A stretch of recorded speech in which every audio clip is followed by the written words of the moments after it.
આજના વિડીયોમાં મારે તમને આધાર કાર્ડને લઈને કેટલીક જરૂરી વાત કરવી છે, એટલે વિડીયો ધ્યાનથી સાંભળજો. આપણા માટે આધાર કાર્ડ એટલે હવે એક ગવર્મેન્ટ સરકારી ઓળખપત્ર કાગળિયું દસ્તાવેજ નહીં, પણ બેન્કિંગ, સરકારી યોજના, નોકરી, શાળા, કોલેજ બધે જ હવે આ એક એટલું ઇમ્પોર્ટન્ટ ડોક્યુમેન્ટ બની ગયું છે કે તેના વગર ચાલતું નથી.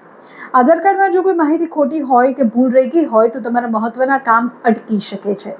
જો તમારા આધાર કાર્ડમાં પણ કોઈ ભૂલ છે, તમારે તેને સુધારવી છે, તો કેવી રીતે સુધરે છે, કેટલી વાર તમારે ધક્કા ખાવા પડે છે, કે પછી તમને તેના નિયમો ખબર નથી, તો આ વિડીયો ત્યાંથી સાંભળો.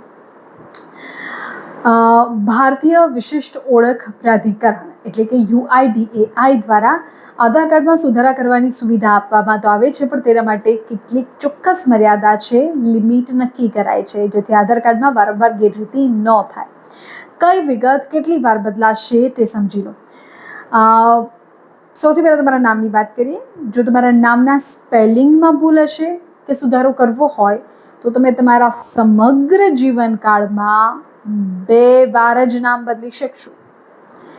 જન્મ તારીખ અને લિંગ. આધાર કાર્ડમાં તમારી જન્મ તારીખ અને જેન્ડરમાં સુધારો કરવાની તક લાઈફમાં એક જ વાર મળશે, એટલે કે જ્યાં સુધી તમે જુઓ છો ત્યાં સુધીમાં તમે માત્ર એક જ વખત તમારી બર્થ ડેટ અથવા તો જેન્ડરમાં સુધારો ભૂલ હોય અને કરવું હોય તો એક જ વાર કરી શકશો. તમને એવું થાય કે અરે બર્થ ડેટ તો 20 છે, આમાં ભૂલથી 19 છે, પણ લખનાર 18 લખી દીધી છે. 1 કે 2 વાર તમને 3 વાર બદલાવાનું થાય તો એ ન થઈ શકે. બર્થ ડેટ તમારા ઓરિજિનલ ડોક્યુમેન્ટ્સના આધારે એક જ વાર તમે તેને ચેન્જ કરાવી શકશો. વારંવાર હ્યુમન એરર છે એવું કહીને તેને નહીં બદલાવી શકાય. આ સિવાય સરનામું અને મોબાઈલ નંબર. સરનામું અને રજિસ્ટર્ડ મોબાઈલ નંબર બદલવા માટે કોઈ જ મર્યાદા નથી. બસ તમારી પાસે માન્ય પુરાવા હોય તો તમે ગમે એટલી વાર બદલી શકો, કારણ કે એડ્રેસ વ્યક્તિનું ચેન્જ થાય એ સ્વાભાવિક છે. જેન્ડર, ડેટ ઓફ બર્થ એ વારે વારે ન બદલે.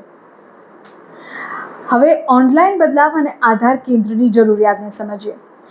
જો તમારે માત્ર સરનામું બદલવું હોય તો તમે ઘરે બેઠા જ માય આધાર પોર્ટલ પર જઈને ઓનલાઈન એડ્રેસ પ્રૂફ અપલોડ કરી શકો છો. OTPના આધારે સુધારો કરી શકો છો.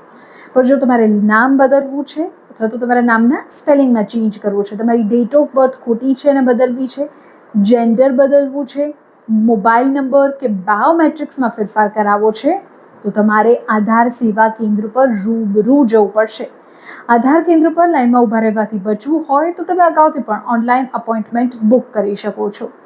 એટલે આધાર કાર્ડમાં કોઈ પણ સુધારો કરાવતા પહેલાં નિયમો ધ્યાનથી વાંચી લેજો, સમજી લેજો, કે જેથી આપણી નાની મોટી મિસ્ટેકના કારણે ક્યાંક એવું ના થાય કે તેની સમય મર્યાદા પૂરી થઈ જાય અને પછી એ જરૂરી દસ્તાવેજમાં જે જરૂરી ફેરફાર છે એ કરાવી જ ના શકીએ.